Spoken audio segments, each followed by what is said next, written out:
کہ تم کوچ کرنے سے پہلے پہلے اس لشکر کا ہراول دستہ اس ٹیلے کے پیچھے سے نمودار ہوتا ہوا دیکھ لوگے۔ اس کی باتیں سن کر مکی لشکر کے حوصلے پست ہو گئے، عزائم ڈھیلے پڑ گئے۔ چنانچہ ابو سفیان نے ایک قافلے کے ذریعے سے یہ پیغام بھیجا، لوگ تمہارے خلاف ہیں، ان سے ڈرو۔ یہ پیغام انہوں نے اس لیے بھیجا کہ مسلمان ان کی طرف نہ آئیں۔ جہاں تک مسلمانوں کا تعلق ہے، اس دھمکی کا ان پر کوئی اثر نہ ہوا۔ اس دھمکی نے ان کے ایمان کو اور بڑھا دیا۔ اللہ تعالی سورہ آل عمران کی آیت 173 میں فرماتے ہیں، اس نے ان کے ایمان کو اور بڑھا دیا اور انہوں نے کہا اللہ ہمارے لیے کافی ہے اور وہ بہترین کارساز ہے۔ آگے سورہ آل عمران آیت 174 میں فرمایا، چنانچہ وہ اللہ کی نعمت اور فضل کے ساتھ پلٹے، انہیں کسی برائی نے نہ چھوا اور انہوں نے اللہ کی رضامندی کی پیروی کی اور اللہ بڑے فضل والا ہے۔ اس سال یعنی 3 ہجری میں سیدنا حسن رضی اللہ عنہ پیدا ہوئے۔ نبی کریم صلی اللہ علیہ وسلم نے سیدنا عمر فاروق رضی اللہ عنہ کی بیٹی سیدہ حفصہ رضی اللہ عنہا سے نکاح کیا۔ سیدہ زینب بنت خزیمہ رضی اللہ عنہا سے بھی نکاح فرمایا، لیکن یہ چند ماہ زندہ رہیں۔ وراثت کا قانون بھی اسی سال نازل ہوا۔ مشرکہ سے نکاح مسلمانوں کے لیے اب تک جائز تھا، اسی سال حرام قرار پایا۔ احد میں مسلمانوں کو جو وقتی شکست اٹھانا پڑی، اس کے اثرات اچھے نہیں نکلے۔ دشمن دلیر ہو گئے اور وہ کھل کر مد مقابل آ گئے، اور کئی واقعات ایسے پیش آئے جو مسلمانوں کے حق میں بہتر نہیں تھے۔ یہاں ہم ان واقعات کا ذکر کرتے ہیں۔ ازل اور قارہ قبائل کے کچھ لوگ رسول اللہ صلی اللہ علیہ وسلم کے پاس آئے اور درخواست کی، اے اللہ کے رسول، ہمارے ہاں اسلام کا چرچا ہے لیکن دین سکھانے والا کوئی نہیں، لہٰذا آپ ہمیں دین سکھانے اور قرآن پڑھانے کے لیے کچھ لوگوں کو بھیج دیں۔ نبی اکرم صلی اللہ علیہ وسلم نے ان کی درخواست سن کر اپنے 10 صحابہ کو سیدنا عاصم بن ثابت رضی اللہ عنہ کی امارت میں روانہ فرمایا۔ جب یہ لوگ رجی کے مقام پر پہنچے تو ان لوگوں نے غداری کی اور قبیلہ حذیل کی ایک شاخ بنو لحیان کو ان پر چڑھا لائے۔ ان کے قریباً 100 تیر اندازوں نے انہیں ایک ٹیلے پر گھیر لیا، پھر انہیں یہ عہد و پیمان دیا کہ اگر وہ لڑے بغیر نیچے اتر آئیں تو وہ انہیں قتل نہیں کریں گے۔ ان کی بات سن کر سیدنا عاصم رضی اللہ عنہ نے اترنے سے انکار کر دیا اور اپنے ساتھیوں کے ساتھ مل کر جنگ شروع کر دی۔ اس طرح اس جنگ میں 7 صحابہ شہید ہو گئے، 3 باقی رہ گئے۔ کفار نے پھر وہی عہد دیا، چنانچہ وہ تینوں ٹیلے سے اتر آئے، مگر کفار نے بد عہدی کی اور انہیں باندھ لیا۔ اس پر ان میں سے ایک نے کہا، یہ تمہاری پہلی بد عہدی ہے، میں تم لوگوں کے ساتھ نہیں جاؤں گا۔ کفار نے انہیں قتل کر دیا اور باقی 2 کو مکے لے چلے۔ مکے لے جا کر ان دونوں کو بیچ دیا۔ یہ دونوں خبیب بن عدی اور زید بن دسنہ رضی اللہ عنہما تھے۔ سیدنا خبیب رضی اللہ عنہ نے غزوہ بدر میں حارث بن عامر بن نوفل کو قتل کیا تھا، لہذا انہیں کچھ عرصے تک قید میں رکھ کر تنعیم لے جایا گیا اور قتل کر دیا گیا۔ انہوں نے قتل سے پہلے 2 رکعت نماز ادا کی اور ان پر بد دعا کی، پھر چند اشعار پڑھے۔ ان میں سے 2 یہ ہیں، میں مسلمان مارا جاؤں تو مجھے کچھ پرواہ نہیں کہ اللہ کی راہ میں کس پہلو پر قتل ہوتا ہوں، اور یہ تو اللہ کی ذات کے لیے ہے، اور اگر وہ چاہے تو بوٹی بوٹی کیے ہوئے اعضاء کے جوڑ جوڑ میں برکت عطا کر دے۔ اس کے بعد ابو سفیان نے خبیب رضی اللہ عنہ سے کہا، کیا تمہیں یہ بات پسند ہے کہ تمہارے بدلے محمد ہمارے قبضے میں ہوتے اور ہم ان کی گردن مارتے اور تم اپنے اہل و عیال میں ہوتے؟ جواب میں انہوں نے فرمایا، اللہ کی قسم، مجھے تو یہ بھی گوارا نہیں کہ میں اپنے اہل و عیال میں ہوتا اور اس کے بدلے میں محمد صلی اللہ علیہ وسلم کو جہاں آپ ہوں وہاں کوئی کانٹا چبھ جاتا اور وہ آپ کو تکلیف دیتا۔ یعنی میں تو اپنی جان بچانے کے بدلے میں انہیں کانٹا چبھنے کے برابر بھی تکلیف دینا گوارا نہیں کرتا۔ اور پھر اچانک حارث بن عامر کے بیٹے نے انہیں باپ کے بدلے میں قتل کر دیا۔ اب رہ گئے زید بن دسنہ، انہوں نے غزوہ بدر میں امیہ بن محرز کو قتل کیا تھا، چنانچہ انہیں اس کے بیٹے صفوان بن امیہ نے خرید کر قتل کیا۔ بعض کتب میں یوں ہے کہ یہ گفتگو ابو سفیان اور سیدنا خبیب رضی اللہ عنہ کے درمیان نہیں ہوئی تھی، بلکہ زید بن دسنہ سے ہوئی تھی۔ سیدنا عاصم بن ثابت رضی اللہ عنہ کی شہادت کے بعد قریش نے ان کا سر کاٹ لانے کے لیے اپنے کچھ لوگوں کو بھیجا۔ جب یہ لوگ لاش کے پاس پہنچے تو اللہ نے ان کی حفاظت کے لیے بھیڑوں کا جھنڈ بھیج دیا۔ ان بھیڑوں نے کفار کو ان کے نزدیک نہیں پھٹکنے دیا۔ دراصل سیدنا عاصم رضی اللہ عنہ نے شہادت سے پہلے یہ دعا کی تھی، اے اللہ یہ کفار میری لاش کو نہ چھونے پائیں۔ سو اللہ نے ان کی دعا قبول فرمائی اور لاش کی حفاظت کے لیے بھیڑوں کو بھیج دیا۔ سیدنا عمر رضی اللہ عنہ کو اس واقعے کی خبر ہوئی تو فرمایا کرتے تھے کہ اللہ مومن بندے کی حفاظت اس کی وفات کے بعد بھی کرتا ہے جیسے اس کی زندگی میں کرتا ہے۔ انہی دنوں اس قسم کا سانحہ بیر معونہ پر پیش آیا۔ یہ واقعہ رجی والے واقعے سے کہیں زیادہ المناک تھا۔ اس کا خلاصہ یہ ہے کہ ابو برا عامر بن مالک مدینہ طیبہ میں آیا اور خدمت نبوی میں حاضر ہوا۔ یہ ملائب الاسنہ کے لقب سے مشہور تھا۔ اس کا مطلب ہے نیزوں سے کھیلنے والا۔ آپ نے اسے اسلام کی دعوت دی، اس نے اسلام قبول نہ کیا، لیکن دوری بھی اختیار نہ کی، اور یہ امید ظاہر کی کہ اگر اہل نجد کے پاس تبلیغ کے لیے آدمی بھیج دیے جائیں تو وہ اسلام قبول کر لیں گے۔ اس نے یہ بھی کہا کہ آپ جن لوگوں کو بھیجیں گے وہ میری پناہ میں ہوں گے۔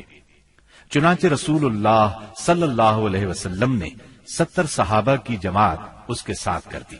یہ 70 کے 70 قرآن کے حافظ اور قاری تھے۔ انہوں نے بیر معونہ پر پڑاؤ ڈالا۔ سیدنا حرام بن ملحان رضی اللہ عنہ رسول اللہ صلی اللہ علیہ وسلم کا خط لے کر قبیلے کے سردار اللہ کے دشمن عامر بن طفیل کے پاس گئے۔ اس نے خط پڑھنے کی بجائے اپنے ایک آدمی کو اشارہ کیا کہ انہیں قتل کر دے۔ اس نے کمر کی طرف سے نیزے کا وار کیا، نیزہ آر پار ہو گیا۔ وہ یہ کہتے ہوئے گرے، رب کعبہ کی قسم میں کامیاب ہو گیا۔ پھر اس بدطینت نے فوراً ہی باقی صحابہ پر حملہ کرنے کے لیے بنو عامر کو آواز دی۔ وہ لوگ اس لیے نہ آئے کہ ابو برا عامر بن مالک نے مسلمانوں کو پناہ دی تھی۔ انہوں نے اس کی آواز پر کان نہ دھرے، چنانچہ اس نے بنو سلیم کو آواز دی۔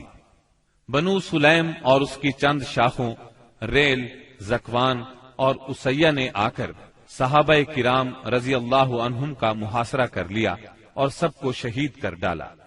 صرف کعب بن زید اور عمرو بن امیہ زمری رضی اللہ عنہما بچ رہے۔ کعب بن زید تو زخمی تھے، ان لوگوں نے انہیں مردہ خیال کیا، چنانچہ انہیں بعد میں شہداء کے درمیان سے اٹھا لیا گیا۔ وہ زندہ رہے اور غزوہ خندق میں شہید ہوئے۔ عمرو بن امیہ زمری منذر بن عقبہ کے ساتھ اونٹ چرانے کے لیے گئے ہوئے تھے۔ انہوں نے پڑاؤ کی جگہ پر پرندوں کو منڈلاتے دیکھا تو بھانپ گئے کہ کوئی سانحہ ہو گیا ہے۔ فوراً وہاں پہنچے۔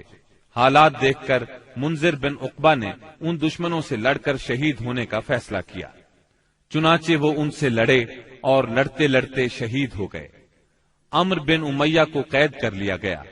جب عامر بن طفیل کو بتایا کہ ان کا تعلق قبیلہ مزر سے ہے تو عامر نے ان کی پیشانی کے بال کٹوا کر اپنی ماں کی طرف سے انہیں آزاد کر دیا۔ اس کی ماں نے ایک گردن آزاد کرنے کی منت مانی تھی۔ عمرو بن امیہ رضی اللہ عنہ مدینہ منورہ کی طرف روانہ ہوئے۔ راستے میں قرقرہ نامی ایک مقام پر پہنچے تو بنو کلاب کے 2 آدمی ملے۔ عمرو بن امیہ رضی اللہ عنہ نے انہیں دشمن کے آدمی خیال کیا اور قتل کر دیا، حالانکہ ان کے پاس رسول اللہ صلی اللہ علیہ وسلم کی طرف سے عہد موجود تھا۔ چنانچہ جب یہ مدینہ منورہ پہنچے اور اس واقعے کی اطلاع دی تو رسول اللہ صلی اللہ علیہ وسلم نے فرمایا، تم نے 2 ایسے آدمیوں کو قتل کیا ہے جن کی دیت مجھے دینا ہوگی۔ اللہ کے رسول صلی اللہ علیہ وسلم کو واقعہ رجی اور بئر معونہ سے بہت رنج پہنچا۔ یہ دونوں حادثے ایک ہی مہینے یعنی صفر 4 ہجری میں پیش آئے تھے، اور کہا جاتا ہے کہ دونوں حادثات کی خبر آپ کو ایک ہی رات میں پہنچی تھی۔ آپ نے ان قاتلوں پر 30 دن تک نماز فجر میں بد دعا فرمائی، یہاں تک کہ اللہ نے ان شہداء کی طرف سے یہ پیغام نازل کیا، ہماری قوم کو ہماری طرف سے یہ بات پہنچا دیں کہ ہم اپنے رب سے ملے تو وہ ہم سے راضی ہے اور ہم اس سے راضی ہیں۔ اس کے بعد آپ نے قنوت ترک کر دی۔ عمرو بن امیہ زمری رضی اللہ عنہ نے جب واپس آ کر بنو کلاب کے 2 آدمیوں کے قتل کی اطلاع دی تو رسول اللہ صلی اللہ علیہ وسلم چند صحابہ کے ساتھ بنو نذیر کے پاس تشریف لے گئے تاکہ معاہدے کے مطابق دونوں مقتولین کی دیت میں مدد کریں۔ انہوں نے آپ سے کہا، ابو القاسم، ہم ایسا ہی کریں گے، آپ تشریف رکھیے، ہم آپ کی ضرورت پوری کیے دیتے ہیں۔ ان لوگوں نے آپ کو ایک دیوار کے نیچے بٹھایا، آپ دیوار سے ٹیک لگا کر بیٹھ گئے۔ ادھر یہود جمع ہوئے، ان پر شیطان سوار تھا۔ انہوں نے باہم مشورہ کیا اور کہا، ہم میں سے کون ہے جو اس بھاری پتھر کو اوپر لے جا کر آپ کے سر پر گرا دے؟ اس پر ایک بدبخت ترین یہودی عمرو بن جہاش اٹھا، اس نے کہا، یہ کام میں کروں گا۔ پھر اس نے پتھر اٹھایا اور اس کو اوپر کی طرف لے چلا۔ ادھر سیدنا جبرائیل علیہ السلام نے آ کر نبی صلی اللہ علیہ وسلم کو ان کے ارادے کی خبر کر دی، چنانچہ آپ تیزی سے اٹھے اور مدینہ منورہ چلے آئے۔ بعد میں صحابہ رضی اللہ عنہم بھی آپ سے آ ملے، آپ نے انہیں سازش سے آگاہ فرمایا۔ اس واقعے پر نبی کریم صلی اللہ علیہ وسلم نے محمد بن مسلمہ رضی اللہ عنہ کو بنو نذیر کے پاس بھیجا۔ ان کے ذریعے سے آپ نے یہود کو پیغام دیا، تم لوگ مدینے سے نکل جاؤ، اب تم یہاں نہیں رہ سکتے، تمہیں 10 دن کی مہلت ہے، اس کے بعد جو یہاں نظر آیا اس کی گردن مار دی جائے گی۔ رسول اللہ صلی اللہ علیہ وسلم کے اس فرمان پر یہودیوں نے وہاں سے چلنے کی تیاری شروع کر دی، لیکن اسی دوران میں رئیس المنافقین عبداللہ بن ابی نے انہیں کہلا بھیجا، ڈٹ جاؤ اور یہاں سے نکلنے سے انکار کر دو، میرے ساتھ 2000 جنگجو ہیں، وہ تمہارے ساتھ تمہارے قلعوں میں داخل ہوں گے اور تمہاری حفاظت کی خاطر جان دے دیں گے، اور بنو قریظہ اور بنو غطفان بھی تمہاری مدد کریں گے۔ اس کا پیغام سن کر یہود نے اپنے اندر قوت اور مضبوطی محسوس کی اور رسول اللہ صلی اللہ علیہ وسلم سے کہلا بھیجا کہ ہم یہاں سے نہیں جائیں گے، آپ جو کر سکتے ہیں کر لیں۔ یہ سن کر رسول اللہ صلی اللہ علیہ وسلم نے کہا، اللہ اکبر۔ صحابہ رضی اللہ عنہم نے بھی مل کر کہا، اللہ اکبر۔ نبی صلی اللہ علیہ وسلم نے مدینہ منورہ کا انتظام سیدنا ابن ام مکتوم رضی اللہ عنہ کو سونپا اور جھنڈا سیدنا علی رضی اللہ عنہ کو مرحمت فرما کر بنو نذیر کے علاقے کا رخ کیا۔ وہاں پہنچ کر ان کا محاصرہ کر لیا۔ انہوں نے بھی اپنے قلعوں اور گڑھیوں میں پناہ لے لی اور اسلامی لشکر پر تیر اور پتھر برسانے لگے۔ نبی صلی اللہ علیہ وسلم نے دیکھا کہ کھجور کے درخت اور باغات ان کے لیے ڈھال بنے ہوئے ہیں، چنانچہ آپ نے ان کو کاٹ دینے اور جلا دینے کا حکم فرمایا۔ اس عمل سے یہودیوں کے حوصلے ٹوٹ گئے اور اللہ نے ان کے دلوں پر مسلمانوں کا رعب طاری فرما دیا۔ چنانچہ 6 روز بعد یا ایک دوسری روایت کے مطابق 15 روز بعد انہوں نے اس شرط پر ہتھیار ڈال دیے کہ وہ مدینہ منورہ سے جلا وطن ہو جائیں گے۔ اس موقع پر بنو قریظہ بھی ان سے الگ تھلگ رہے۔ منافقین کے سردار اور ان کے حلیفوں نے بھی وعدہ خلافی کی اور ان کی مدد کو نہ آئے۔ رسول اللہ صلی اللہ علیہ وسلم نے انہیں اجازت دی کہ وہ ہتھیاروں کے سوا جو ساز و سامان چاہیں لے جا سکتے ہیں، چنانچہ ان سے جو کچھ ہو سکا لے گئے، یہاں تک کہ دروازے، کھڑکیاں، کھوٹیاں اور چھتوں کی کڑیاں تک لے گئے۔ اللہ تعالی سورۃ الحشر کی آیت 2 میں اس بارے میں فرماتے ہیں، وہ اپنے ہاتھوں اور اہل ایمان کے ہاتھوں اپنے گھر برباد کر رہے تھے، پس اے اہل بصیرت عبرت پکڑو۔ اس جلا وطنی کے بعد ان کی اکثریت اور بڑے لوگوں نے خیبر میں قیام کیا۔ ان کا ایک چھوٹا گروہ ملک شام جا بسا۔ رسول اللہ صلی اللہ علیہ وسلم نے ان کی زمین اور علاقہ خاص مہاجرین اولین میں تقسیم فرما دیا۔ صرف 2 انصاری صحابہ ابو دجانہ اور سہل بن حنیف رضی اللہ عنہما کو ان کی تنگ دستی کے سبب اس میں سے عطا فرمایا۔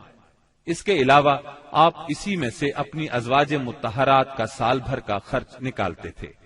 اس کے بعد جو کچھ بچتا اسے جہاد کی تیاری کے لیے ہتھیاروں اور گھوڑوں کی خریداری میں صرف فرماتے تھے۔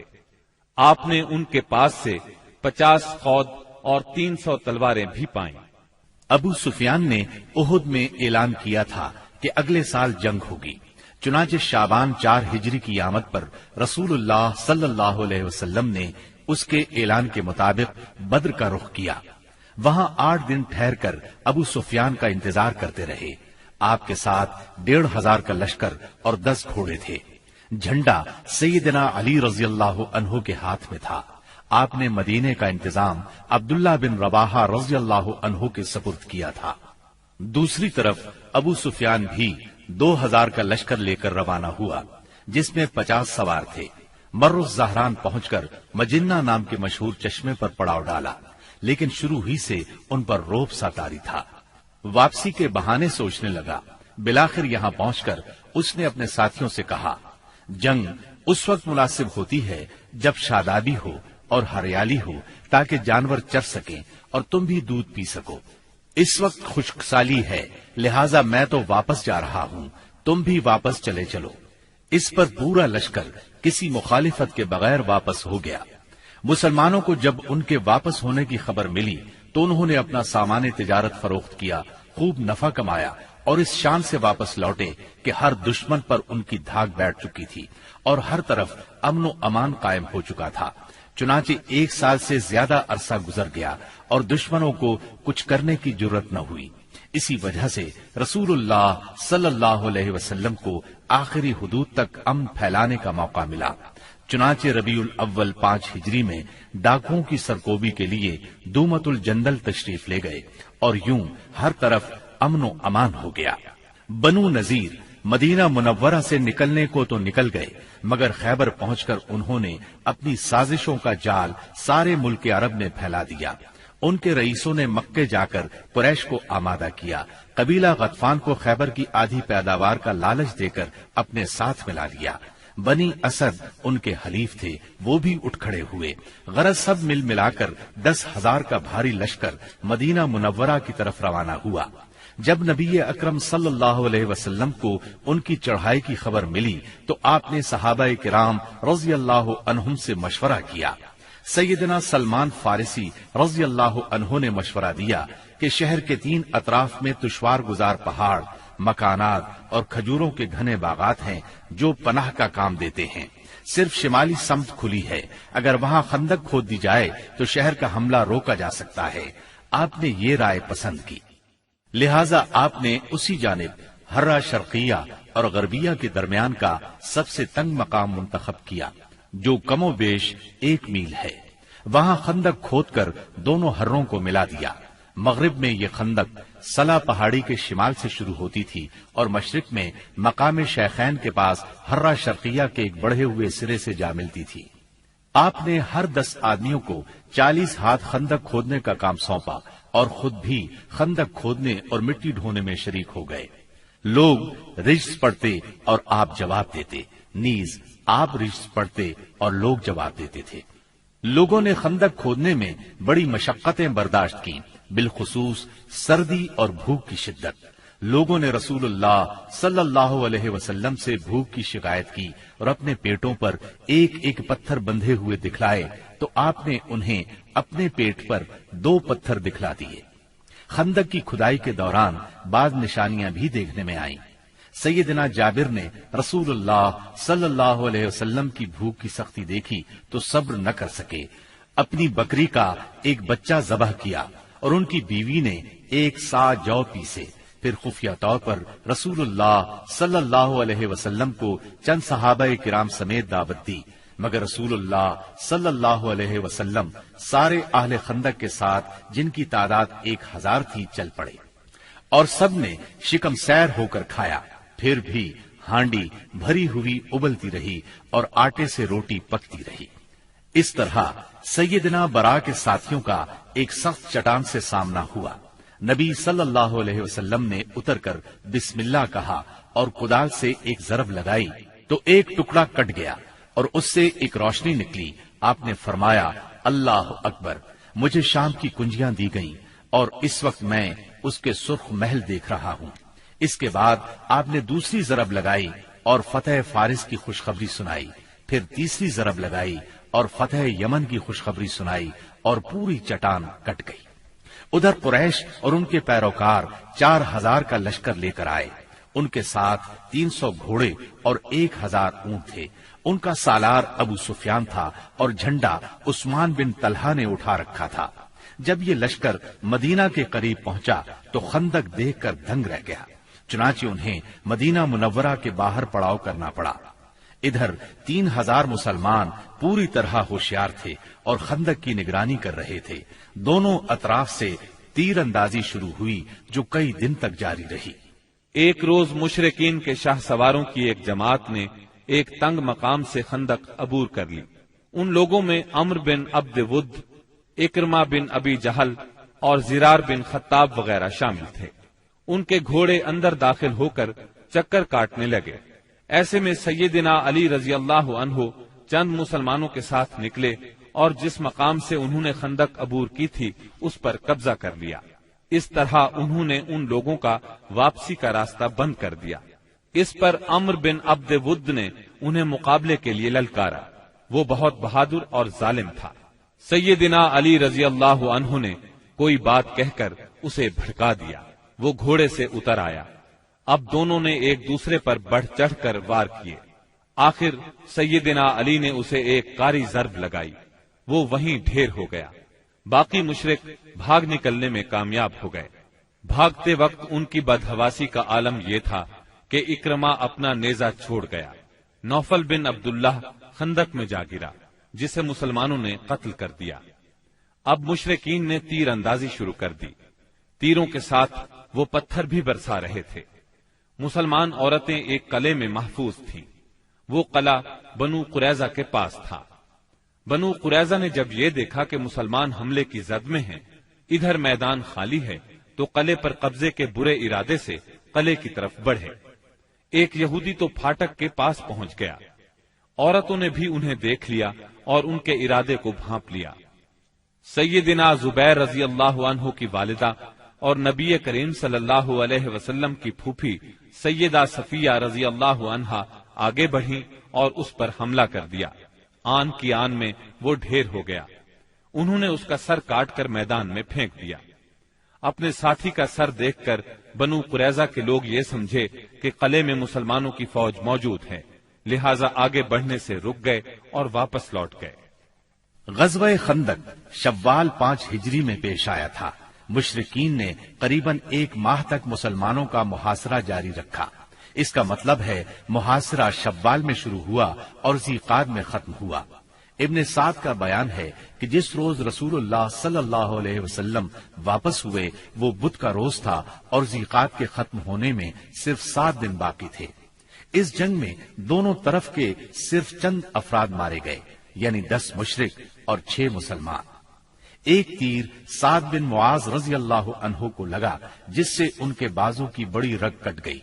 انہوں نے اللہ سے دعا کی کہ اگر قریش کی جنگ ابھی کچھ باقی ہے تو اس کے لیے انہیں زندہ رکھے، ورنہ اسی زخم کو ان کی موت کا سبب بنا دے۔ البتہ انہوں نے اپنی دعا میں یہ بھی کہا، یا اللہ مجھے موت نہ دے یہاں تک کہ بنو قریظہ سے میری آنکھیں ٹھنڈی ہو جائیں۔ خندق کی لڑائی دراصل جان اور مال کے نقصان کی جنگ نہیں تھی، بلکہ یہ جنگ اعصاب کی جنگ تھی۔ اس میں کوئی خون ریز معرکہ پیش نہیں آیا، لیکن پھر بھی یہ اسلامی تاریخ کی ایک فیصلہ کن جنگ تھی۔ اس جنگ کے نتیجے میں مشرکین کے حوصلے پست ہو گئے اور ان پر یہ بات واضح ہو گئی کہ وہ مسلمانوں کی اس چھوٹی سی جماعت کو جو مدینہ منورہ میں نشوونما پا رہی تھی ختم نہیں کر سکتے۔ وہ کیا، عرب کی کوئی طاقت بھی انہیں ختم نہیں کر سکتی۔ اس خیال کی وجہ یہ تھی کہ غزوہ خندق میں مشرکین بڑی طاقت، ساز و سامان اور بھاری تعداد کے ساتھ آئے تھے۔ اس وقت اس سے بڑی طاقت فراہم کرنا عربوں کے بس کی بات نہیں تھی، اس لیے رسول اللہ صلی اللہ علیہ وسلم نے احزاب سے واپسی کے بعد فرمایا، الآن نغزوهم ولا يغزونا نحن نسير إليهم۔ اب ہم ان پر چڑھائی کریں گے، وہ ہم پر چڑھائی نہیں کریں گے، اب ہمارا لشکر ان کی طرف جائے گا۔ نبی اکرم صلی اللہ علیہ وسلم غزوہ خندق سے واپس آنے کے بعد ابھی ہتھیار اور کپڑے اتار کر ام سلمہ رضی اللہ عنہا کے گھر میں غسل کر کے فارغ ہی ہوئے تھے کہ جبرائیل علیہ السلام تشریف لے آئے اور بنو قریظہ کی طرف نکلنے کا حکم دیتے ہوئے فرمایا، میں آگے آگے جا رہا ہوں، ان قلعوں میں زلزلہ برپا کروں گا اور ان کے دلوں میں روب ڈالوں گا۔ یہ کہہ کر وہ فرشتوں کے ساتھ روانہ ہو گئے۔ ادھر رسول اللہ صلی اللہ علیہ وسلم نے لوگوں میں منادی کرائی کہ جو شخص سن رہا ہے اور اطاعت پر قائم ہے وہ عصر کی نماز بنو قریظہ میں پڑھے۔ اس کے بعد آپ نے مدینہ منورہ کا انتظام ابن ام مکتوم رضی اللہ عنہ کو سونپا اور سیدنا علی رضی اللہ عنہ کو جنگ کا علم دے کر ہراول دستے کے طور پر ایک جماعت کے ساتھ آگے روانہ فرمایا۔ بنو قریظہ نے انہیں دیکھا تو نبی کریم صلی اللہ علیہ وسلم کو برا بھلا کہنے لگے، مذاق اڑانے لگے۔ ادھر اعلان سن کر مسلمان بھی جھٹ پٹ تیار ہوئے اور نکل پڑے۔ بعض لوگ ابھی راستے میں تھے کہ عصر کا وقت ہو گیا، چنانچہ کچھ لوگوں نے وہی نماز پڑھ لی اور کچھ نے بنو قریظہ پہنچ کر نماز پڑھی۔ رسول اللہ صلی اللہ علیہ وسلم بھی مہاجرین اور انصار کے ساتھ نکلے۔ آپ نے بنو قریظہ کے دیار میں پہنچ کر انا نامی کنویں پر پڑاؤ ڈالا۔ اللہ تعالیٰ نے بنو قریظہ کے دلوں پر ایسا روب طاری کیا کہ وہ اپنے قلعوں اور گڑھیوں سے نکل ہی نہ سکے، انہیں لڑائی کی جرت نہ ہوئی۔ مسلمانوں نے بھی سختی سے محاصرہ جاری رکھا۔ جب یہود نے دیکھا کہ محاصرہ طول پکڑتا جا رہا ہے تو چاہا کہ اپنے بعض مسلمان حلیفوں سے مشورہ کریں، چنانچہ انہوں نے رسول اللہ صلی اللہ علیہ وسلم سے درخواست کی کہ وہ ابو لبابہ کو بھیج دیں تاکہ ان سے مشورہ کر لیا جائے۔ آپ نے ابو لبابہ کو بھیج دیا۔ انہیں دیکھ کر مرد حضرات ان کی طرف دوڑ پڑے، عورتیں اور بچے ان کے سامنے دھاڑے مار کر رونے لگے۔ اس کیفیت کو دیکھ کر ابو لبابہ رضی اللہ عنہ پر رقت طاری ہو گئی۔ اس پر یہود نے کہا، کیا آپ مناسب سمجھتے ہیں کہ ہم محمد صلی اللہ علیہ وسلم کے فیصلے پر ہتھیار ڈال دیں؟ انہوں نے کہا، ہاں یہی کرنا چاہیے۔ ساتھ ہی انہوں نے ہاتھ سے اپنے حلق کی طرف اشارہ کیا۔ اس کا مطلب یہ تھا کہ ذبح کر دیے جاؤ گے۔ تاہم انہیں فوراً ہی احساس ہوا کہ یہ اشارہ کر کے انہوں نے اللہ اور اس کے رسول صلی اللہ علیہ وسلم سے خیانت کی ہے۔ چنانچہ وہاں سے واپس لوٹے تو سیدھے مسجد نبوی میں پہنچے، خود کو ایک ستون سے باندھ لیا اور قسم کھائی، اب مجھے اللہ کے رسول صلی اللہ علیہ وسلم ہی اپنے ہاتھ مبارک سے کھولیں گے۔ رسول اللہ صلی اللہ علیہ وسلم کو اس کی اطلاع ہوئی تو آپ نے فرمایا، اگر وہ میرے پاس آ گئے ہوتے تو میں ان کے لیے مغفرت کی دعا کر دیتا، لیکن جب وہ یہ کام کر بیٹھے ہیں تو ہم بھی انہیں چھوڑے رکھیں گے یہاں تک کہ اللہ ہی ان کے بارے میں فیصلہ فرما دے۔ ادھر محاصرے نے مزید طول پکڑا تو بنو قریظہ کے حوصلے بالکل پست ہو گئے۔ چنانچہ 25 روز کے بعد انہوں نے اپنے آپ کو رسول اللہ صلی اللہ علیہ وسلم کے حوالے کر دیا اور کہا، آپ ہمارے بارے میں جو فیصلہ مناسب سمجھیں وہ کریں۔ آپ نے مردوں کو باندھ لیا، عورتوں اور بچوں کو علیحدہ کر لیا۔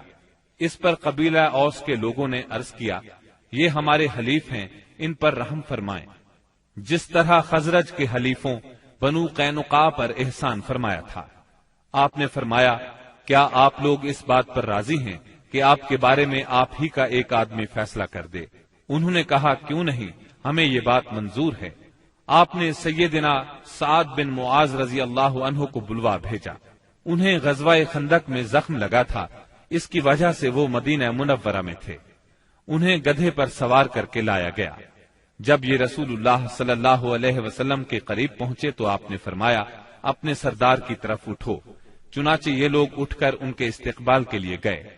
انہیں دونوں طرف سے گھیر لیا اور کہنے لگے، سعد، اپنے حلیفوں کے بارے میں حسن سلوک کیجیے گا۔ سیدنا سعد رضی اللہ عنہ خاموش تھے، انہوں نے ان کی بات کا کوئی جواب نہ دیا۔ جب لوگوں نے بہت زور دیا تو بولے، اب وقت آ گیا ہے سعد کو اللہ تعالی کے بارے میں کسی ملامت کرنے والے کی ملامت کی پرواہ نہیں۔ یہ سن کر بعض لوگ وہیں سے مدینہ منورہ کی طرف پلٹ آئے اور قیدیوں کی موت کا اعلان کر دیا۔ جب سیدنا سعد رضی اللہ عنہ اترے اور انہیں بتایا گیا کہ بنو قریظہ ان کی ثالثی پر رضامند ہیں تو انہوں نے فیصلہ سنایا، مردوں کو قتل کر دیا جائے، عورتوں اور بچوں کو قیدی بنا لیا جائے اور اموال تقسیم کر دیے جائیں۔ رسول اللہ صلی اللہ علیہ وسلم نے فرمایا، تم نے ان کے بارے میں وہی فیصلہ کیا ہے جو 7 آسمانوں کے اوپر سے اللہ تعالی کا فیصلہ ہے۔ یہ فیصلہ یہودی شریعت کے مطابق تھا، بلکہ ان کی شریعت کے فیصلے کے مقابلے میں زیادہ رحم اور نرمی پر مبنی تھا۔ سیدنا سعد رضی اللہ عنہ کے اس فیصلے کے بعد بنو قریظہ کو مدینہ منورہ لایا گیا اور بنو نجار کی ایک عورت کے گھر میں قید کر دیا گیا۔ یہ حارث کی بیٹی تھی۔ اس کے بعد مدینہ منورہ کے بازار میں خندقیں کھودی گئیں، پھر انہیں ایک ایک گروہ کر کے لے جایا گیا اور ان خندقوں میں ان کی گردنیں ماری گئیں۔ ان کی تعداد 400 کے قریب تھی۔ یہ بھی کہا جاتا ہے کہ 6 اور 700 کے درمیان تھی۔ انہی کے ساتھ بنو نذیر کا سردار حیی بن اخطب بھی مارا گیا۔ یہ یہود کے ان 20 سرداروں میں سے تھا جنہوں نے قریش اور غطفان کو غزوہ احزاب کے لیے تیار کیا تھا۔ پھر بنو قریظہ کے پاس آ کر انہیں عہد شکنی پر اکسایا تھا، یہاں تک کہ انہوں نے مسلمانوں کی زندگی کے مشکل ترین اوقات میں ان کے ساتھ غداری کی تھی، اور غداری کرتے وقت حیی بن اخطب سے یہ شرط لگائی تھی کہ یہ بھی ان کے ساتھ رہے گا اور جو حشر ان کا ہوگا وہی اس کا بھی ہوگا۔ چنانچہ محاصرہ ختم ہونے اور ہتھیار ڈال دینے کے بعد یہ بھی ان کے ساتھ قتل کر دیا گیا۔ جب بنو قریظہ کا کام تمام ہو گیا تو بندہ صالح سیدنا سعد بن معاذ رضی اللہ عنہ کی دعا قبول ہو گئی۔ وہ مسجد نبوی کے ایک خیمے میں تھے تاکہ نبی صلی اللہ علیہ وسلم قریب ہی سے ان کی عیادت کر لیا کریں۔ ایک دن ان کے اوپر سے ایک بکری گزر گئی، اس سے ان کا زخم تازہ ہو گیا اور ہنسلی کی ہڈی کے پاس سے خون بہ نکلا۔ اس قدر خون جاری ہوا کہ ان کی موت واقع ہو گئی۔ ان کا جنازہ مسلمانوں کے ساتھ ساتھ فرشتوں نے بھی اٹھایا اور ان کی موت پر رحمان کا عرش لرز اٹھا۔ ادھر ابو لبابہ رضی اللہ عنہ پر 6 راتیں گزر چکی تھیں۔ نماز کے لیے ان کی بیوی انہیں کھول دیتی تھی، اس کے بعد وہ پھر خود کو ستون سے باندھ لیتے تھے۔ آخر سیدہ ام سلمہ رضی اللہ عنہا کے گھر میں ان کی توبہ نازل ہوئی۔ سیدہ ام سلمہ رضی اللہ عنہا نے انہیں بشارت دی تو لوگ انہیں کھولنے کے لیے دوڑ پڑے، لیکن انہوں نے ان سب کو روک دیا اور کہا، رسول اللہ صلی اللہ علیہ وسلم کے سوا مجھے کوئی نہ کھولے۔ آخر نبی کریم صلی اللہ علیہ وسلم نماز فجر کے لیے نکلے تو انہیں کھول دیا۔ غزوہ بنو قریظہ کے بعد مسلمانوں نے اور کئی فوجی کاروائیاں انجام دی۔ ان میں اہم کاروائیاں یہ ہیں: سمامہ بن اسال نبی صلی اللہ علیہ وسلم کو اور آپ کے لائے ہوئے دین کو سخت ناپسند کرتے تھے، چنانچہ محرم 6 ہجری میں مسیلمہ کذاب کے حکم سے بھیس بدل کر نبی صلی اللہ علیہ وسلم کو قتل کرنے نکلے۔ ادھر نبی صلی اللہ علیہ وسلم نے محمد بن مسلمہ رضی اللہ عنہ کو 30 سواروں کے ساتھ زریہ کے اطراف میں بھیجا تھا تاکہ بنی بکر بن کلاب کو تنبیہ کریں۔ زریہ بصرہ کے راستے میں مدینہ منورہ سے 7 رات کے فاصلے پر واقع ہے۔ ان سواروں نے واپس آتے ہوئے سمامہ بن اسال کو دیکھ لیا، انہیں ان پر شک گزرا، چنانچہ گرفتار کر کے مدینہ منورہ لے آئے اور مسجد کے ایک ستون سے باندھ دیا۔ نبی کریم صلی اللہ علیہ وسلم وہاں سے گزرے تو فرمایا، سمامہ تمہارے نزدیک کیا ہے؟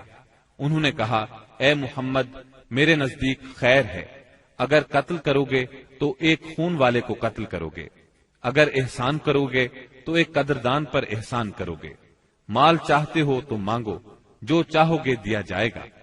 نبی صلی اللہ علیہ وسلم ان کی بات سن کر مسکرا دیے اور انہیں ان کے حال پر چھوڑ کر آگے بڑھ گئے۔ دوسرے دن نبی کریم صلی اللہ علیہ وسلم پھر اس طرف سے گزرے تو آپ نے فرمایا، سمامہ تمہارا کیا حال ہے؟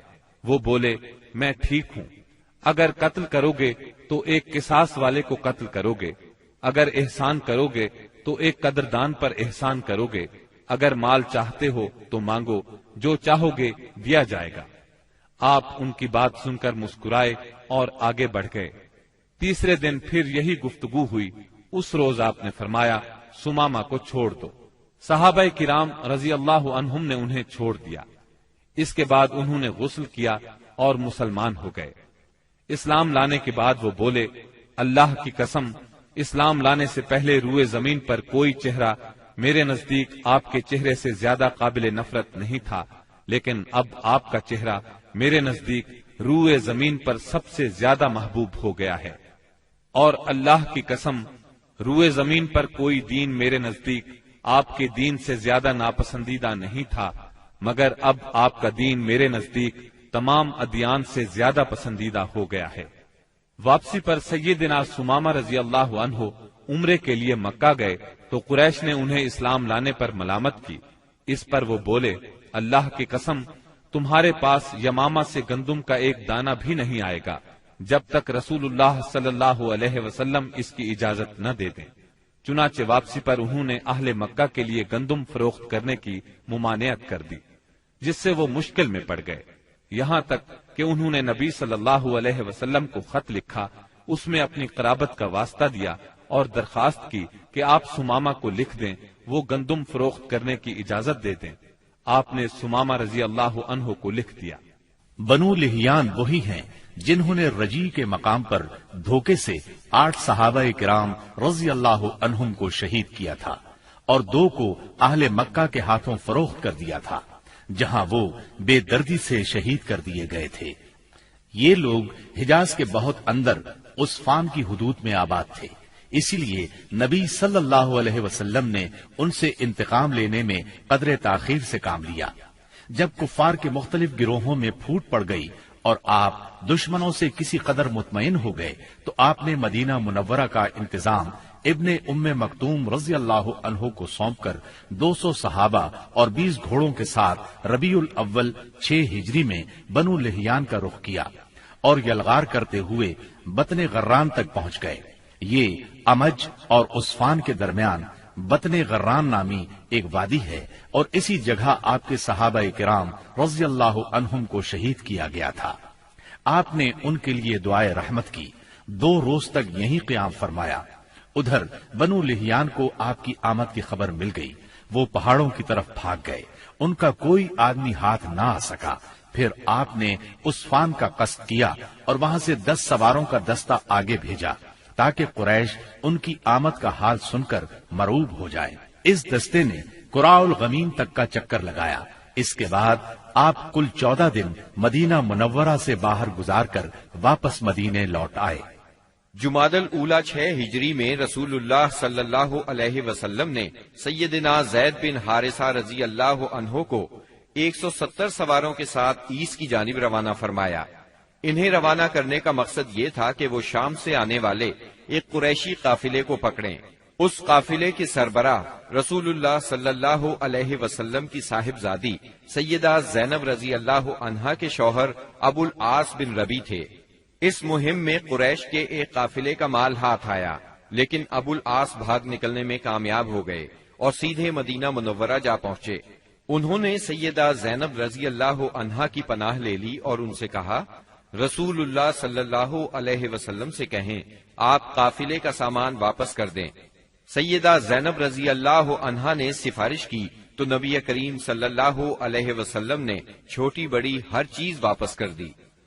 ابو العاص سارا مال لے کر مکے پہنچے، امانتیں ان کے مالکوں کے حوالے کی، پھر مسلمان ہو کر مدینہ منورہ آ گئے۔ نبی کریم صلی اللہ علیہ وسلم نے پہلے ہی نکاح کے تحت سیدہ زینب رضی اللہ عنہا کو انہیں واپس کر دیا۔ یہ واپسی 3 سال سے کچھ زیادہ عرصہ بعد ہوئی تھی۔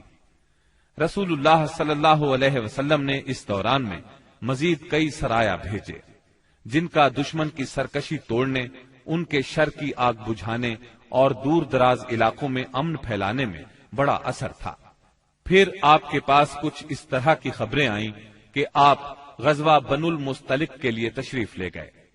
یہ غزوہ 5 ہجری یا 6 ہجری میں ہوا۔ بنو المستلق قبیلہ خزاعہ کی ایک شاخ تھی۔ قبیلہ خزاعہ کے لوگ عام طور پر رسول اللہ صلی اللہ علیہ وسلم کے خیر خواہ تھے، مگر یہ شاخ قریش کی طرفدار تھی۔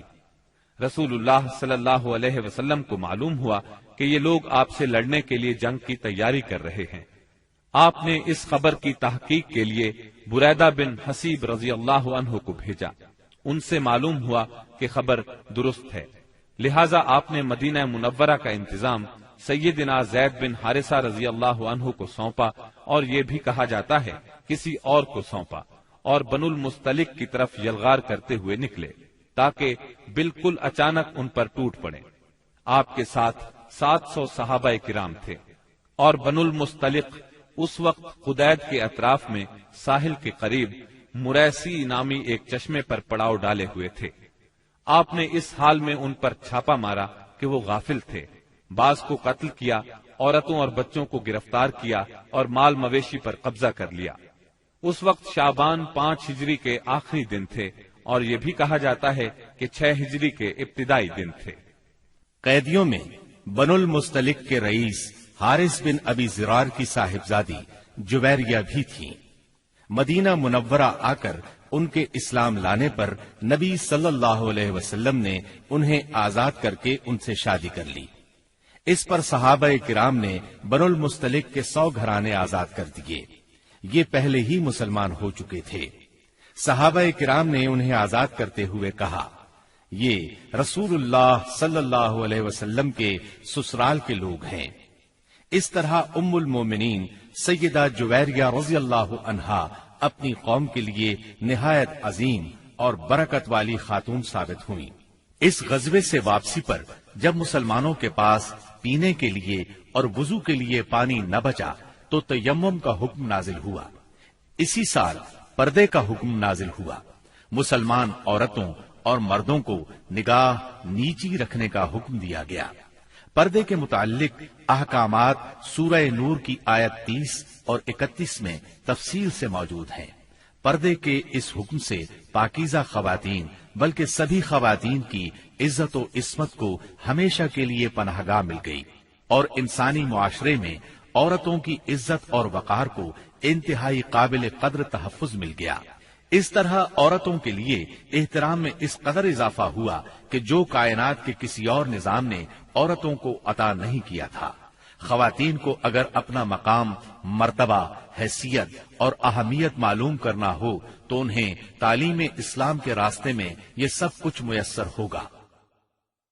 چند سال پہلے تک اسلام کے راستے میں مصائب اور مشکلات کے پہاڑ حائل تھے، لیکن اب رسول اللہ صلی اللہ علیہ وسلم کے اعجاز، اخلاق اور تدبر سے اور مسلمانوں کے اخلاص، ایثار اور کوششوں سے وہ ایک ایک کر کے دور ہو گئے۔ اب اسلام کی ترقی کی راہ میں بس 2 ہی رکاوٹیں رہ گئی تھیں، ایک مکہ کے مشرک، دوسرے خیبر کے یہودی۔ مکے کے مشرکوں سے آپ یہ چاہتے تھے کہ وہ اسلام کی تحریک کو امن و امان سے آگے بڑھنے دیں، اور جو لوگ خوشی سے اسلام کے حلقے میں آنا چاہیں انہیں یہ موقع دیا جائے۔ مکہ معظمہ میں غریب اور کمزور مسلمان عورتوں، بچوں اور بے بس مسلمان مردوں کو جو نظر بند کر رکھا ہے انہیں مدینہ منورہ آنے دیا جائے۔ مسلمانوں کو مکہ آنے جانے اور خانہ کعبہ کے طواف اور حج کی آزادی مل جائے۔ دوسری طرف رسول اللہ صلی اللہ علیہ وسلم خیبر کے یہود سے صرف یہ چاہتے تھے کہ وہ اسلام کی طاقت کو تسلیم کر لیں۔ یہ دونوں رکاوٹیں اس سال کے دوران صلح حدیبیہ اور یہود کے مکمل خاتمے سے دور ہو گئیں۔ مہاجرین کو مکہ معظمہ چھوڑے قریباً 6 سال بیت چکے تھے۔ کچھ لوگ کعبے کی زیارت کو بہت ترس رہے تھے اور کچھ اپنے رشتہ داروں سے ملنے کے لیے بے چین تھے۔ دونوں جذبے فطری تھے۔ ہجرت کے مقدس فریضے نے اس فطری جذبے کو دبا دیا تھا۔ ہجرت کے 6 سال مدینہ منورہ میں رسول اللہ صلی اللہ علیہ وسلم کو خواب دکھلایا گیا کہ آپ اور آپ کے صحابہ امن کے ساتھ مسجد حرام میں داخل ہوئے۔ آپ نے خانہ کعبہ کی کنجی لی اور صحابہ کرام سمیت بیت اللہ کا طواف اور عمرہ کیا۔ پھر کچھ لوگوں نے سروں کو منڈوایا اور کچھ نے قصر کروایا۔ آپ نے صحابہ کرام رضی اللہ عنہم کو اس خواب کی اطلاع دی اور یہ بتلایا کہ آپ عمرہ ادا فرمائیں گے، لہذا صحابہ کرام بھی سفر کے لیے تیار ہو گئے۔ آپ نے مدینہ کے گرد و پیش کی آبادیوں میں بھی روانگی کا اعلان فرما دیا۔ لیکن انہوں نے چلنے میں دیر کر دی۔ رسول اللہ صلی اللہ علیہ وسلم پیر کے روز یکم ذیقعد 6 ہجری کو 1400 مہاجرین و انصار کے ساتھ مدینہ منورہ سے روانہ ہوئے اور اپنے ساتھ قربانی کے جانور بھی لیے تاکہ لوگ جان لیں کہ آپ جنگ کے لیے نہیں عمرے کے لیے جا رہے ہیں۔ ذوالحلیفہ پہنچ کر جانوروں کو قلادے پہنائے گئے، ان کی کوہانے چیر کر نشان بنایا اور عمرے کا احرام باندھا۔ نبی صلی اللہ علیہ وسلم نے سفر جاری رکھا۔ عسفان پہنچے تو آپ کو اطلاع دی گئی کہ قریش مسلمانوں کو بیت اللہ سے روکنے اور جنگ کرنے کا تہیہ کیے بیٹھے ہیں۔ انہوں نے ذی طوا میں پڑاؤ ڈال رکھا ہے اور خالد بن ولید کو 200 سواروں کے ساتھ عسفان کے قریب قراء الغمیم بھیج دیا ہے تاکہ وہ مکہ آنے والا راستہ بند رکھیں۔ نیز اپنی مدد کے لیے حلیف قبائل کو بھی جمع کر لیا ہے۔ اس پر رسول اللہ صلی اللہ علیہ وسلم نے صحابہ کرام سے مشورہ کیا کہ کیا کریں۔ یہ حلیف قبائل جو جمع ہوئے ہیں ان کے گھروں پر ہلہ بول دیں یا سیدھے بیت اللہ کا قصد کریں اور جو روکے اس سے لڑے۔ سیدنا ابو بکر صدیق رضی اللہ عنہ نے کہا، ہم عمرہ کرنے آئے ہیں، لڑنے نہیں، لہذا جو ہمارے اور بیت اللہ کے درمیان رکاوٹ بنے گا ہم اس سے لڑیں گے۔ رسول اللہ صلی اللہ علیہ وسلم نے اس رائے کو پسند فرمایا۔ ادھر خالد بن ولید نے ظہر کی نماز میں مسلمانوں کو رکوع اور سجدہ کرتے دیکھا تو کہا، یہ لوگ غافل تھے، ہم نے حملہ کیا ہوتا تو انہیں مار لیا ہوتا۔ پھر انہوں نے طے کیا کہ عصر کی نماز کے دوران حملہ کریں گے، لیکن اللہ نے ظہر اور عصر کے درمیان صلاۃ خوف یعنی حالت جنگ میں نماز کا حکم نازل فرمایا۔ اس حکم میں وضاحت کی گئی کہ اس حالت میں مسلمان نماز کس طرح ادا کریں۔ اس طرح خالد بن ولید کے ہاتھ سے یہ موقع بھی جاتا رہا۔ پھر رسول اللہ صلی اللہ علیہ وسلم نے اس راستے کو چھوڑ کر ایک دوسرا راستہ اختیار کیا اور مکے سے نیچے داہنے ہاتھ چل کر سنیت المرار پہنچ گئے، جہاں سے حدیبیہ میں اترتے ہیں۔ وہاں پہنچے تو آپ کی اونٹنی بیٹھ گئی، لوگوں نے اسے اٹھانے کی کوشش کی تو بھی نہ اٹھی۔ اب لوگوں نے کہا، قصوا اڑ گئی ہے۔ اس پر آپ نے فرمایا، قصوا اڑی نہیں اور نہ یہ اس کی عادت ہے، بلکہ اسے اس ہستی نے روک رکھا ہے جس نے ہاتھی کو روک دیا تھا۔ پھر آپ نے فرمایا، اللہ کی قسم، یہ لوگ مجھ سے کسی بھی ایسے معاملے کا مطالبہ نہیں کریں گے جس میں اللہ کی حرمتوں کی تعظیم کر رہے ہوں، مگر میں اسے ضرور تسلیم کر لوں گا۔ اس کے بعد آپ نے اونٹنی کو ڈانٹا تو وہ اچھل کر کھڑی ہو گئی۔ پھر آپ نے آگے بڑھ کر حدیبیہ میں پڑاؤ ڈالا۔ اس کے بعد بدیل بن ورقہ خزائی خزاعہ کی ایک جماعت کے ساتھ آیا۔ یہ لوگ رسول اللہ صلی اللہ علیہ وسلم کے خیر خواہ تھے۔ اس نے بتایا کہ قریش آپ سے جنگ کرنے اور آپ کو بیت اللہ سے روکنے کا تہیہ کیے بیٹھے ہیں۔ آپ نے اس سے فرمایا، ہم صرف عمرہ کرنے آئے ہیں، لڑائی کے لیے نہیں آئے، اور ہم صلح کے لیے تیار ہیں، لیکن اگر قریش نے لڑائی ہی پر اصرار کیا تو ہم اس وقت تک لڑتے رہیں گے جب تک کہ میرا سر تن سے جدا نہیں ہو جاتا یا اللہ کا حکم نافذ نہیں ہو جاتا۔ بدیل نے واپس پلٹ کر یہ بات قریش کو بتائی۔ انہوں نے مکرز بن حفص کو بھیجا۔ آپ نے اس سے بھی وہی بات کہی جو بدیل سے کہی تھی۔ اس کے بعد قریش نے حلیف قبائل کے سردار حلیس بن علقمہ کو بھیجا۔ جب وہ نمودار ہوئے تو رسول اللہ صلی اللہ علیہ وسلم نے فرمایا، یہ شخص ایسی قوم سے تعلق رکھتا ہے جو قربانی کے جانوروں کا بہت احترام کرتی ہے، لہذا جانوروں کو کھڑا کر دو۔ صحابہ کرام نے جانوروں کو کھڑا کر دیا اور خود بھی لبیک پکارتے ہوئے اس کا استقبال کیا۔ اس نے یہ حالت دیکھی تو کہا، سبحان اللہ، ان لوگوں کو بیت اللہ سے روکنا ہرگز مناسب نہیں۔ بھلا یہ کیا کہ لخم، جزام اور حمیر کے لوگ تو حج کریں اور عبد المطلب کا بیٹا بیت اللہ سے روک دیا جائے۔ بیت اللہ کے رب کی قسم، قریش برباد ہوئے، یہ لوگ عمرہ کرنے آئے ہیں۔ قریش نے یہ بات سنی تو کہا، بیٹھ جاؤ، تم اعرابی ہو، تمہیں چال بازیوں کا علم نہیں۔ اس کے بعد قریش نے عروہ بن مسعود ثقفی کو بھیجا۔ اس نے آ کر بات کی۔ رسول اللہ صلی اللہ علیہ وسلم نے اس سے بھی وہی کہا جو بدیل سے کہا تھا۔ اس نے دربار نبوت کی کیفیت دیکھی تو دنگ رہ گیا۔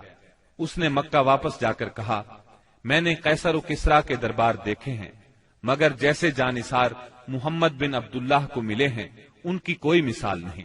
ان کے نبی جب وضو کرتے ہیں تو یہ لوگ وضو کا پانی زمین پر نہیں گرنے دیتے۔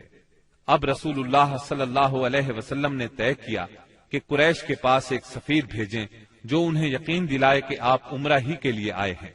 چنانچہ آپ نے سیدنا عثمان بن عفان رضی اللہ عنہ کو روانہ فرمایا اور انہیں یہ حکم بھی دیا کہ وہ مکہ کے کمزور مومن مردوں اور عورتوں کے پاس جا کر انہیں قریب ہی فتح کی بشارت سنائیں اور یہ بتلا دیں کہ اللہ تعالی اپنے دین کو مکہ میں ظاہر اور غالب کرنے والا ہے، یہاں تک کہ کسی کو ایمان چھپانے کی ضرورت نہیں ہوگی۔ سیدنا عثمان رضی اللہ عنہ ابان بن سعید اموی کی پناہ میں مکہ معظمہ کے اندر داخل ہوئے اور پیغام پہنچایا۔ قریش نے سیدنا عثمان کو پیشکش کی کہ بیت اللہ کا طواف کر لیں۔ اس پر سیدنا عثمان رضی اللہ عنہ نے فرمایا، یہ کیسے ممکن ہے کہ رسول اللہ صلی اللہ علیہ وسلم کو تو بیت اللہ سے روک دیا جائے اور عثمان طواف کرے۔ پھر انہوں نے سیدنا عثمان رضی اللہ عنہ کو روک لیا۔ غالباً وہ چاہتے تھے کہ آپس میں مشورہ کر لیں، پھر جواب سمیت انہیں رخصت کریں، لیکن ان کے واپس پہنچنے میں دیر ہوئی تو مسلمانوں میں یہ افواہ پھیل گئی کہ انہیں قتل کر دیا گیا ہے۔ چونکہ قاصد کے قتل کا مطلب اعلان جنگ ہے، اس لیے رسول اللہ صلی اللہ علیہ وسلم نے فرمایا، ہم اس جگہ سے ٹل نہیں سکتے یہاں تک کہ ان لوگوں سے مارکہ آرائی نہ کر لیں۔ پھر آپ نے ایک درخت کے نیچے 1400 صحابہ کرام سے بیعت لی۔ صحابہ نے بڑی گرمجوشی کے ساتھ موت پر اور میدان سے نہ بھاگنے پر بیعت کی۔ اس موقع پر رسول اللہ صلی اللہ علیہ وسلم نے اپنا ایک ہاتھ دوسرے ہاتھ سے پکڑ کر فرمایا، یہ عثمان کا ہاتھ ہے۔ لیکن جب بیعت مکمل ہو چکی تو سیدنا عثمان رضی اللہ عنہ بھی آ گئے۔ اللہ نے اس بیعت کی فضیلت میں سورۃ الفتح کی آیت 18 نازل فرمائی۔ یقیناً اللہ مومنین سے راضی ہوا جب وہ آپ سے درخت کے نیچے بیعت کر رہے تھے، اور یہیں سے اس کا نام بیعت رضوان مشہور ہوا۔ قریش نے اس بیعت کا حال سنا تو ان پر بڑا زبردست رعب طاری ہوا اور انہوں نے صلح کرنے کے لیے سہیل بن عمرو کو بھیجا۔ سہیل بن عمرو نے لمبی گفتگو کی۔ آخر کار یہ شرائط طے ہوئیں۔ نمبر 1، رسول اللہ صلی اللہ علیہ وسلم اس سال مکے میں داخل ہوئے بغیر لوٹ جائیں گے، اگلے سال مکے آئیں گے اور 3 روز قیام کریں گے۔ ان کے ساتھ کوئی ہتھیار نہیں ہوگا، صرف تلواریں ہوں گی، وہ بھی میان کے اندر۔ نمبر 2، فریقین میں 10 سال کے لیے جنگ بند رہے گی۔ نمبر 3، جو شخص محمد صلی اللہ علیہ وسلم کے عہد میں داخل ہونا چاہے داخل ہو سکتا ہے، اور جو قریش کے عہد میں داخل ہونا چاہے داخل ہو سکتا ہے۔ نمبر 4، قریش کا جو آدمی مسلمانوں کی پناہ میں جائے گا مسلمان اسے قریش کے حوالے کر دیں گے، لیکن مسلمانوں کا جو آدمی قریش کی پناہ میں آئے گا قریش اسے واپس نہیں کریں گے۔ نمبر 5، اس کے بعد آپ نے سیدنا علی رضی اللہ عنہ کو بلایا اور املا کرائی کہ لکھو بسم اللہ الرحمن الرحیم۔ اس پر سہیل بن عمرو نے کہا، ہم نہیں جانتے کہ رحمان کیا ہے، آپ بسمک اللہم لکھیں۔ رسول اللہ صلی اللہ علیہ وسلم نے انہیں یہی لکھنے کا حکم فرمایا۔ پھر آپ نے املا لکھوائی، یہ وہ بات ہے جس پر محمد رسول اللہ نے مصالحت کی ہے۔ اس پر سہیل نے کہا، اگر ہم جانتے کہ آپ اللہ کے رسول ہیں تو آپ کو پھر ہم نہ تو بیت اللہ سے روکتے اور نہ آپ سے جنگ کرتے، لہذا آپ محمد بن عبداللہ لکھوائیں۔ آپ نے فرمایا، میں اللہ کا رسول ہوں اگرچہ تم جھٹلاؤ۔ پھر آپ نے سیدنا علی رضی اللہ عنہ کو حکم فرمایا، لفظ رسول اللہ کو مٹا کر محمد بن عبداللہ لکھیں۔ سیدنا علی رضی اللہ عنہ نے مٹانا گوارا نہ کیا، اس لیے نبی کریم صلی اللہ علیہ وسلم نے خود اپنے دست مبارک سے مٹایا۔ پھر پوری دستاویز کے 2 نسخے لکھے گئے، ایک نسخہ قریش کے لیے، دوسرا مسلمانوں کے لیے۔ صلح نامہ حدیبیہ کی شرائط ظاہر میں بہت سخت تھی، اسی لیے بعض پرجوش مسلمانوں کو ان کے ماننے میں تأمل ہو رہا تھا، لیکن جب خود رسول اللہ صلی اللہ علیہ وسلم ان کو مان چکے تو پھر انکار کی جرت کون کرتا؟ اور پھر چند ہی دنوں بعد معلوم ہو گیا کہ یہ شرائط اسلام کے حق میں بے حد فائدہ مند تھی۔ ابھی صلح نامہ لکھا جا رہا تھا کہ قریش کے نمائندے سہیل بن عمرو کے صاحبزادے ابو جندل بیڑیاں گھسیٹتے آ پہنچے۔ سہیل نے ان کی واپسی کا مطالبہ کر دیا۔ نبی کریم صلی اللہ علیہ وسلم نے فرمایا، ابھی تو تحریر مکمل بھی نہیں ہوئی۔ اس پر سہیل نے کہا، تب میں آپ سے صلح ہی نہیں کرتا۔ آپ نے فرمایا، اچھا تم اسے میری خاطر چھوڑ دو۔ اس نے کہا، یہ بھی نہیں ہو سکتا۔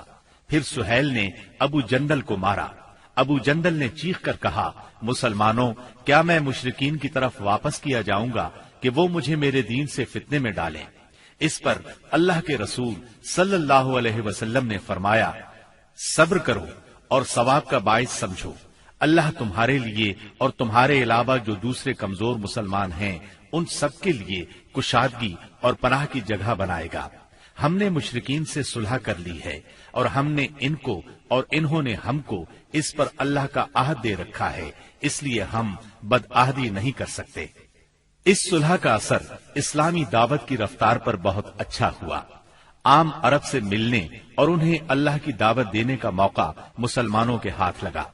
چنانچہ لوگ بکثرت اسلام میں داخل ہوئے اور صرف 2 سال میں مسلمانوں کی تعداد اتنی ہو گئی کہ 19 برسوں میں نہیں ہوئی تھی۔ اکابرین قریش جو کہ قریش کا نچوڑ تھے، یعنی عمرو بن عاص، خالد بن ولید اور عثمان بن طلحہ جیسے حضرات اپنی رغبت اور مرضی سے مسلمان ہونے کے لیے خدمت نبوی میں حاضر ہوئے، اسلام پر بیعت کی اور اس کے راستے میں جان، مال، صلاحیت، طاقت اور اپنا سب کچھ قربان کرنے کا معاہدہ کیا۔ تب آپ نے فرمایا، مکہ نے اپنے جگر گوشوں کو ہمارے حوالے کر دیا۔ محرم 7 ہجری میں رسول اللہ صلی اللہ علیہ وسلم نے خیبر کا قصد فرمایا۔ اس موقع پر ان لوگوں نے بھی اجازت مانگی جو حدیبیہ کے موقع پر پیچھے رہ گئے تھے۔ آپ نے اعلان فرمایا، میرے ساتھ وہی روانہ ہو جسے جہاد کی خواہش ہو، رہا مال غنیمت تو اس میں سے کچھ نہیں ملے گا۔ اس کے نتیجے میں آپ کے ساتھ بیت رضوان والے 1400 اصحاب ہی روانہ ہوئے۔ آپ نے مدینے کا انتظام سبا عرفتہ بن غفاری رضی اللہ عنہ کو سونپا، پھر خیبر جانے والے جانے پہچانے راستے پر چل پڑے۔ قریباً نصف راستہ طے کرنے کے بعد آپ نے ایک دوسرا راستہ اختیار فرمایا جو ملک شام کی جانب سے خیبر پہنچاتا تھا۔ اس سے آپ کا مقصد یہ تھا کہ یہودیوں کے لیے ملک شام کی طرف بھاگنے کا راستہ بند کر دیں۔ آپ نے سفر کی آخری رات خیبر کے پاس گزاری، مگر یہودی بے خبر رہے۔ پھر فجر کی نماز اندھیرے میں پڑھی اور سوار ہو کر خیبر کا رخ کیا۔ ادھر یہود بے خبری میں اپنے پھاوڑے اور ٹوکریاں وغیرہ لے کر اپنی زمینوں کی طرف نکلے۔ انہوں نے اچانک لشکر کو سامنے دیکھا تو چیختے ہوئے بھاگے۔ اللہ کی قسم، محمد لشکر سمیت آ گئے۔ نبی صلی اللہ علیہ وسلم نے فرمایا، اللہ اکبر، خیبر تباہ ہوا۔ جب ہم کسی قوم کے میدان میں اتر پڑتے ہیں تو ڈرائے ہوئے لوگوں کی صبح بری ہو جاتی ہے۔ خیبر مدینہ منورہ سے 171 کلومیٹر شمال میں واقع ہے۔ اس وقت اس کی آبادی 3 حصوں میں بٹی ہوئی تھی، ایک نطات، دوسرے قتیبہ اور تیسرے شق۔ نطات میں 3 قلعے تھے، حصن نائم، حصن صعب بن معاذ اور حصن قلعہ زبیر۔ شق میں 2 قلعے تھے، حصن ابی اور حصن نزار۔ اور قتیبہ میں 3 قلعے تھے، حصن قموس، حصن وتیح، حصن سلالی۔ ان کے علاوہ خیبر میں مزید قلعے اور گڑھیاں بھی تھیں، مگر وہ چھوٹی تھیں اور طاقت اور حفاظت میں ان کے ہم پلہ نہیں تھی۔ رسول اللہ صلی اللہ علیہ وسلم نے نطات کے قلعوں کے مشرق میں تیروں کی پہنچ سے دور پڑاؤ ڈالا اور حصن نائم کے محاصرے سے جنگ کا آغاز کیا۔ یہ بہت بلند، محفوظ اور مشکل چڑھائی والا قلعہ تھا اور یہود کی پہلی دفاعی لائن کی حیثیت رکھتا تھا۔ اسی میں ان کا شاہزور بہادر مرحب بھی تھا۔ یہ 1000 مردوں کے برابر مانا جاتا تھا۔ چند روز تک فریقین میں تیر اندازی ہوئی، پھر رسول اللہ صلی اللہ علیہ وسلم نے فتح کی بشارت دیتے ہوئے فرمایا، کل میں جھنڈا ایسے شخص کو دوں گا جو اللہ اور اس کے رسول صلی اللہ علیہ وسلم سے محبت رکھتا ہے اور جس سے اللہ اور اس کے رسول محبت کرتے ہیں۔ آپ کا یہ فرمان سن کر سب انصار اور مہاجرین نے اس آرزو میں رات گزاری کہ جھنڈا اسے دیا جائے۔ صبح ہوئی تو آپ نے فرمایا، علی کہاں ہیں؟ صحابہ کرام نے بتایا، ان کی آنکھ آئی ہوئی ہے۔ آپ نے انہیں بلا بھیجا، وہ لائے گئے۔ آپ نے ان کی آنکھوں میں لعاب دہن لگایا اور دعا فرمائی، وہ اسی وقت شفا یاب ہو گئے، گویا انہیں کوئی تکلیف تھی ہی نہیں۔ پھر انہیں جھنڈا دیا اور فرمایا، جنگ سے پہلے انہیں اسلام کی دعوت دو۔ ادھر یہود نے اپنی عورتیں اور بچے شق کے قلعے میں بھیج دیے تھے اور اس صبح طے کیا تھا کہ کھلے میدان میں جنگ کریں گے۔ چنانچہ جب سیدنا علی رضی اللہ عنہ ان کے پاس پہنچے تو انہیں جنگ کے لیے تیار پایا۔ آپ نے انہیں اسلام کی دعوت دی، انہوں نے صاف انکار کر دیا۔ مرحب نے فخر اور غرور سے تلوار لہرائی اور دعوت مبارزت دی، یعنی اپنے مقابلے میں کسی کو بھی آنے کے لیے للکارا۔ اس نے یہ شعر پڑھا، خیبر جانتا ہے کہ میں مرحب ہوں، ہتھیار پوش، بہادر اور تجربہ کار، جب جنگ و پیکار شعلہ زن ہو۔ اس کے مقابلے میں سیدنا عامر بن اقوا رضی اللہ عنہ نمودار ہوئے۔ وہ کہہ رہے تھے، خیبر جانتا ہے میں عامر ہوں، ہتھیار پوش، شہزور اور جنگجو۔ پھر دونوں نے ایک دوسرے پر وار کیا۔ مرحب کی تلوار سیدنا عامر کی ڈھال میں پھنس گئی۔ انہوں نے چاہا کہ اپنی تلوار اس کی پنڈلی پر ماریں، لیکن ان کی تلوار چھوٹی تھی، اس کی پنڈلی تک پہنچنے کی بجائے پلٹ کر خود ان کے گھٹنے میں آ لگی۔ بعد میں انہوں نے اسی چوٹ سے انتقال کیا۔ نبی صلی اللہ علیہ وسلم نے سیدنا عامر کے بارے میں فرمایا، ان کے لیے دگنا اجر ہے، وہ بڑے جانباز مجاہد تھے، کم ہی ان جیسا کوئی عرب روئے زمین پر چلا ہوگا۔ سیدنا عامر رضی اللہ عنہ کے زخمی ہو جانے پر سیدنا علی رضی اللہ عنہ مرحب کے مقابلے پر آئے۔ آپ یہ شعر پڑھ رہے تھے، یعنی میں وہ شخص ہوں کہ میری ماں نے میرا نام حیدر یعنی شیر رکھا ہے، جنگل کے شیر کی طرح خوفناک، میں انہیں سا کے بدلے نیزے کی ناپ پوری کروں گا۔ اس کے بعد مرحب کے سر پر تلوار کا ایسا وار کیا کہ وہ وہیں ڈھیر ہو گیا۔ اس کے بعد مرحب کے بھائی یاسر نے نکل کر مقابلے کی دعوت دی۔ اس کے مقابلے میں سیدنا زبیر بن عوام نکلے اور اسے اس کے بھائی کے پاس پہنچا دیا۔ پھر گھمسان کی لڑائی چھڑ گئی، بہت سے یہودی مارے گئے، جس سے ان کے حوصلے پست ہو گئے اور وہ اپنے مورچے چھوڑ کر بھاگ نکلے۔ مسلمانوں نے ان کا پیچھا کیا اور بزور قلعے میں داخل ہو گئے۔ یہود اس قلعے سے بھاگ کر اس کے ساتھ والے قلعے حصن الصاب میں مورچہ بند ہو گئے۔ ادھر مسلمانوں کو قلعہ حصن نائم میں بہت سا غلہ، کھجوریں اور اسلحہ ملا۔ اس کے بعد مسلمانوں نے سیدنا حباب بن منذر رضی اللہ عنہ کی قیادت میں حصن صاب کا محاصرہ کر لیا۔ یہ محاصرہ 3 دن جاری رہا۔ Thanks for watching. Don't forget to like, comment, share and subscribe to